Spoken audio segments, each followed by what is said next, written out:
నడిచినా కూర్చున్నా మోకాళ్ళ నొప్పులు వస్తున్నాయా? ప్రాణ పెయిన్ క్లినిక్ లో అధునాతన చికిత్సతో మోకాళ్ళ నొప్పులు తగ్గించుకోండి. Hi, welcome to our channel మనం టీవీ. ఒకవైపు అయోధ్య రామాలయం ప్రారంభోత్సవం కోసం దేశం ఎదురు చూస్తోంది. ఈ నెల 22వ తేదీన జరిగే విగ్రహ ప్రతిష్టాపన కార్యక్రమాన్ని వీక్షించడానికి భక్తులు తరలి వెళ్తున్నారు.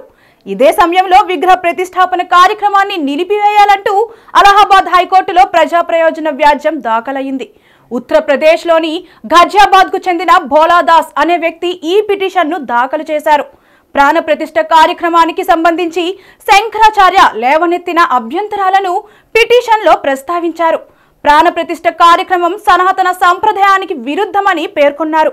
మరో 3 నెలలలో జరగబోయే లోక్సభ ఎన్నికల్లో లబ్ధి పొందడానికి మోదీ నేతృత్వంలోని బీజేపీ ఆలయ ప్రారంభోత్సవానికి ఏర్పాట్లు చేస్తున్నదని పిటిషన్లో తెలిపారు.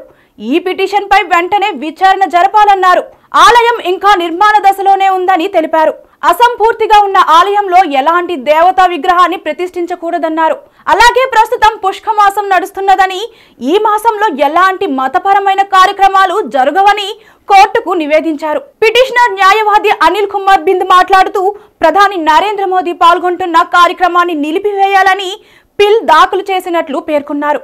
హైకోర్టులో త్వరగా పిటిషన్ విచారణకు స్వీకరించేలా చూస్తామన్నారు.